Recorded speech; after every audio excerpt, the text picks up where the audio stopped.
Halo teman-teman, di sini kami akan menjelaskan tentang pembayaran dan pelaporan pajak.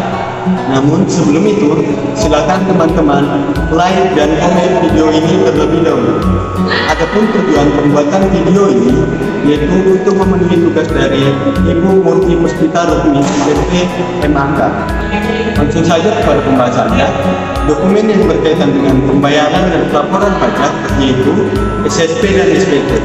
Namun sebelum itu ada baiknya kita mengetahui dasar hukum pembayaran dan pelaporan pajak terlebih dahulu. Adapun dasar hukum pembayaran dan pelaporan pajak yaitu Peraturan Menteri Keuangan Nomor 184/PMK-03/2007. Yang kedua yaitu Undang-Undang Pajak Penghasilan tahun 1984. Yang ketiga yaitu Peraturan Menteri Keuangan Nomor 241/PMK-03/2014. Yang keempat yaitu Pasal 10 ayat 2 Undang-Undang KUP. Selanjutnya kita akan membahas tentang pengertian SPT dan SSP. Nah, berikut pengertian SPT dan SSP. Pengertian SPT atau surat pemberitahuan adalah laporan pajak yang disampaikan kepada pemerintah Indonesia melalui Direktorat Jenderal Pajak. Nah, SSP atau surat setoran pajak adalah bukti pembayaran atau penyetoran pajak yang telah dilakukan oleh wajib pajak dengan menggunakan formulir atau telah dilakukan dengan cara lain di kas negara. Berikutnya yaitu fungsi SPT dan SSP.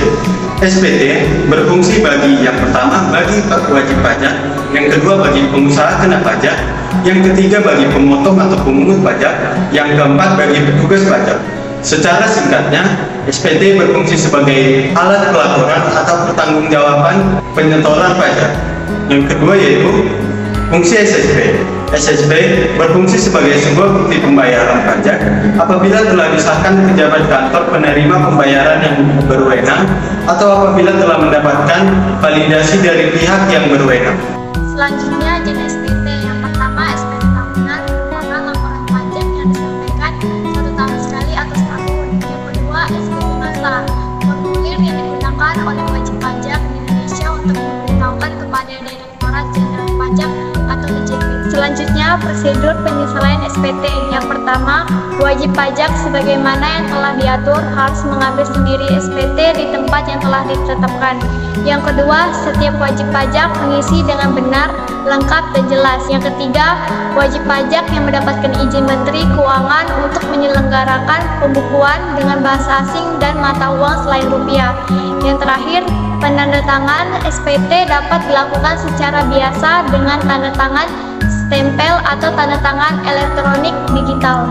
Selanjutnya, pembutuhan SPT. Pembutuhan SPT adalah cara lapor SPT tahunan yang sedang Anda revisi atau perbaiki untuk tahun pajak yang sama. Direktorat Jenderal Pajak menyatakan bahwa wajib pajak dapat membutuhkan surat pemberitahuan atau SPT pajak agar terhindar dari pemeriksaan pajak dan sanksi. Ada beberapa ketentuan yang harus dipahami. Ya, pertama, kemauan sendiri. WP dengan kemauan sendiri dan sadar membutuhkan SPT dan menyampaikan pernyataan tertulis. Yang kedua, sebelum 2 tahun, pembutuhan SPT rugi atau lebih besar harus disampaikan paling lama 2 tahun sebelum kadaluarsa. Yang ketiga, sanksi administrasi 2% per bulan dikenakan apabila setelah pembutuhan SPT tahunan atau masa mengakibatkan utang pajak menjadi lebih besar. Nah, dan selanjutnya adalah perpanjangan jangka waktu penyampaian SPT. Wajib pajak orang pribadi dan wajib pajak badan dapat memperpanjang jangka waktu penyampaian SPT pajak penghasilan atau PPH dengan waktu 2 bulan setelah penyampaian SPT PPH. Nah, untuk SPT tahunan BPH badan dapat diperpanjang jangka waktu pelaporan hingga dengan 30 Juni. Sedangkan SPT tahunan BPH orang pribadi dapat diperpanjang jangka waktu pelaporan hingga 31 Mei. Berikut ini adalah dokumen yang harus dilampirkan untuk pengajuan perpanjangan penyampaian SPT tahunan. Nah, yang pertama laporan keuangan sementara, yang kedua surat setoran pajak atau SSP PPH pasal 29, yang ketiga surat pernyataan. Berikut adalah cara perpanjangan penyampaian SPT. Nah, yang pertama membuat pemberitahuan pelaporan SPT tahunan secara tertulis. Yang kedua, formulir permohonan itu harus ditandatangani oleh wajib pajak atau pelaksana yang dituju. Nah, yang ketiga, wajib pajak harus menjelaskan mengapa memerlukan pelonggaran waktu. Yang keempat, isikan alamat objek pajak pada formulir SSP bila ada. Yang kelima, isikan kode akun pajak atau KAP, misalnya kode akun pajak PPh pasal 61 ayat KAP 41121. Nah, yang keenam, isikan kode jenis setoran atau KJS. Yang ketujuh, isikan uraian pembayaran berupa keterangan yang dituliskan. Yang kedelapan, berikan tanda silang pada masa pajak yang tidak disetorkan. Nah, yang kesembilan, isikan tahun dari pajak yang hendak dibayarkan pada formulir SSP. Yang kesepuluh, isikan nomor ketetapan. Nah, yang kesebelas, isikan jumlah pembayaran pajak dalam mata uang rupiah. Yang ke-12, isikan jumlah terjualnya. Yang terakhir, bubukan tantangan beserta tanggal penentuan pajak pada bagian bawah SSP. Yang berikutnya yaitu sanksi keterlambatan penyampaian SPT. Terdapat beberapa sanksi yang ditetapkan oleh pemerintah terkait dengan yang pertama, terlambat lapor pajak pribadi. Batas akhir lapor SPT tahunan pribadi adalah paling lambat 3 bulan setelah tahun pajak berakhir. Apabila wajib pajak terlambat melaporkan SPT tahunan, maka akan diberikan sanksi sebesar 100.000 untuk setiap keterlambatan. Yang kedua yaitu tidak lapor pajak pribadi dengan lengkap dan benar. Wajib pajak juga akan dikenai sanksi sebesar 200% dari pajak nilai terutang apabila wajib pajak terbukti melampirkan keterangan yang isinya tidak benar dan tidak lengkap. Yang ketiga yaitu tidak menyampaikan SPT. Berdasarkan Undang-Undang KUP 2007 Pasal 28 ayat 1, wajib pajak yang karena kelalaiannya tidak menyampaikan SPT akan dikenai sanksi pidana.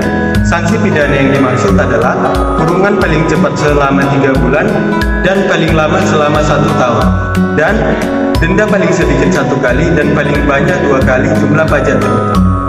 Yang keempat yaitu terlambat membayar pajak.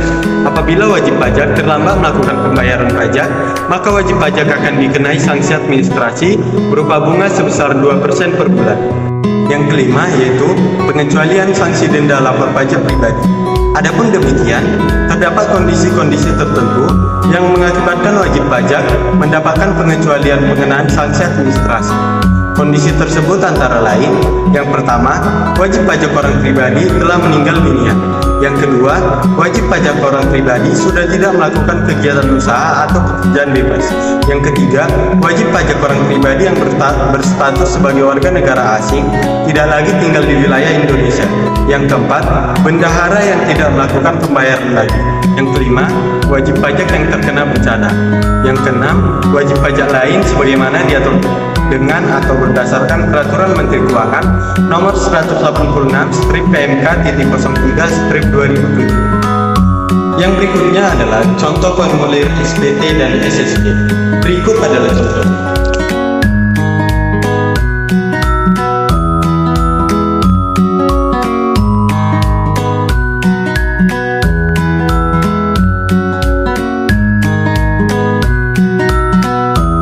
Yang berikutnya yaitu elektronik sistem yang berkaitan dengan SSP dan SPT.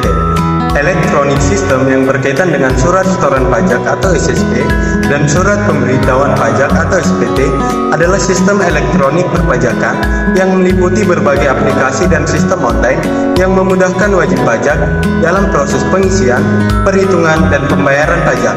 Beberapa sistem yang terkait dengan SSP dan SPT antara lain, yang pertama e-registration, yaitu sistem elektronik untuk mendaftar sebagai wajib pajak. Yang kedua yaitu e-filing, yaitu sistem elektronik untuk mengisi dan mengirimkan SPT secara online. Yang ketiga yaitu e-SPT, yaitu sistem elektronik untuk mengelola dan mengatur SPT. Yang keempat yaitu e-billing, yaitu sistem elektronik untuk melakukan pembayaran pajak secara online. Yang kelima yaitu MPN generasi 2, yaitu sistem elektronik yang menggantikan penggunaan SSP pajak. Yang keenam yaitu e-sistem perpajakan, yaitu sistem elektronik yang mempengaruhi kepatuhan wajib pajak yang memiliki efek positif dan signifikan terhadap tingkat kepatuhan wajib pajak. Sekian penjelasan tentang pembayaran dan laporan pajak. Jangan lupa like dan komen video ini. Terima kasih.